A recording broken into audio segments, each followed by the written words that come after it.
Hi friends, இப்போ பார்த்தீங்கன்னா மீன் பிடிக்க வந்திருக்கேன். இந்த குட்டையில் தான் பாருங்கள். இந்த மீன் கிடைக்குமா இல்லையான்னு தெரியல, பார்க்கலாம்.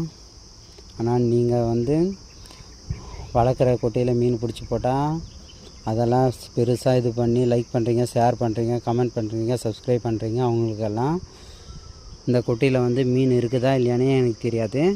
ஆனால் போடுறேன். வீடியோ எடுக்கிறதுக்கெல்லாம் ஆள் கிடையாது, நான் மட்டும்தான்.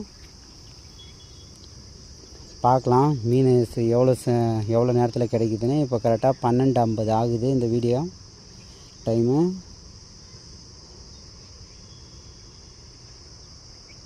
அப்படியே இது வீடியோ ஆன்லேயே வச்சுன்னே நான் தூண்டி எடுத்து போடுறேன். ஃபஸ்ட்டு இந்த புழுவில் கொஞ்சம் எச்ச துப்பிக்கலாம். பாருங்கள் ஃப்ரெண்ட்ஸ், எச்ச துப்பியாச்சு. எடுத்து போடுறேன்.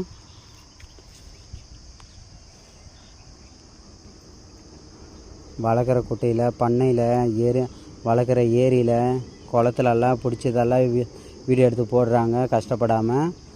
அதுக்கெல்லாம் எவ்வளோ சப்ஸ்கிரைப் வருது, எவ்வளோ கமெண்ட்டு, லைக் எல்லாம் வருது தெரியுமா? இந்த மாதிரி எதுவுமே இல்லாமல் இடத்துல, கஷ்டமாக இருக்கிற இடத்துல நாங்கள் மீன் பிடிச்சி போடுறோம். ஆனால் கொஞ்சம் கூட சப்போர்ட்டே இல்லை ஃப்ரெண்ட்ஸ். ப்ளீஸ், ஏன்னா எனக்கு வேறு எப்படி கேட்குறதுன்னு தெரியல. நான் ஏதாவது தப்பாக பேசியிருந்தேன், என்னை மன்னிச்சிடுங்க. ப்ளீஸ் கொஞ்சம் சப்போர்ட் பண்ணுங்கள் ஃப்ரெண்ட்ஸ்.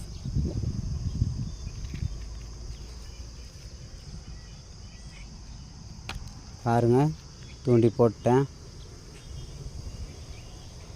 இங்கே முள் வேறு இருக்குது. ஒரு வேளை இங்கே நிறைய முள் இருக்கிறதால தூண்டி போய்ட்டு முள்ளில் கூட மாட்டி சிக்கலாகிடும், எடுக்கிறது கஷ்டமாயிடும். அப்புறம் ஒரு முள் எக்ஸ்ட்ரா சேஃப்டிக்காக இங்கே பாருங்கள், டிஷர்ட்லேயே கோத்து வச்சுருக்கேன். பாருங்கள், இங்கே இருக்குது பாருங்கள், சேஃப்டிக்காக.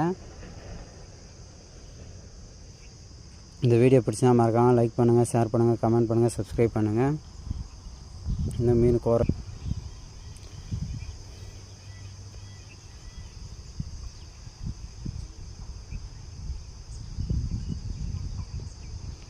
12:50 போட்டேன். இப்போ 12:52 ஆகிடுச்சி. 2 நிமிஷம் ஆகிடுச்சி. இருந்தாலும் இங்கே கொஞ்சம் கூட டச் பண்ணவே இல்லை.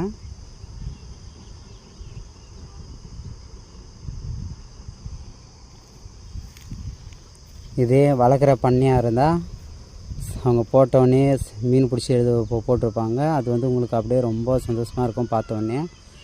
அதுக்கெல்லாம் நல்லா லைக் பண்ணுவீங்க. ஒரு